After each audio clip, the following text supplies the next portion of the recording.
Dostavy sa vrátil aj dištancovaný Branislav Mezej. Dnes teda aj s týmto obrancom bojujeme o to, aby si Slovensko predĺžilo šampionátový život. Pretože ak to dnes nevyjde, tak na šampionáte končí náš tým. Surový okamžite nastreluje do pásma.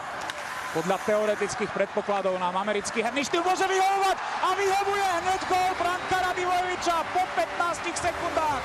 Vybehli na americkú obranu a samozrejme brankár spravil chybu, ale my sme ho... Na opačnej strane tam Sarsen výborne zapracoval proti Carterovi. Šatan popri mantineli posúva na Martina Barteka. Jeho strela končí v bránke. 2-0. Fantázia v Handball Arene. Ten svoj stroj do tohto zápasu úplne famózne. Nie len, že sme si vypracovali presilovú hru, ale sme ju aj veľmi aktívne zahrali. Si tam pozíciu, ale zatiaľ mu naši hráči nemôžu prihrať. Miklík, Kukumberg. Záborský v príležitosti prihráva vydarený gól! Presilovkový gól na 3-0. Chlapci, paráda. Taký plán, že čo s pukom, ale teda boli sme vo veľkom omyle.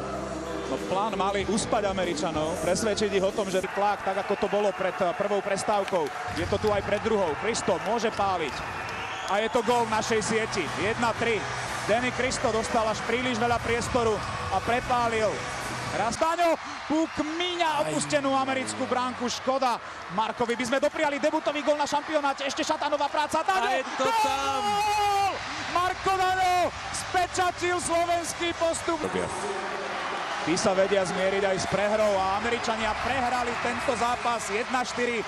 Slovensko je vo štvrťfinále. Gratulujeme Rastovi Staňovi, ktorý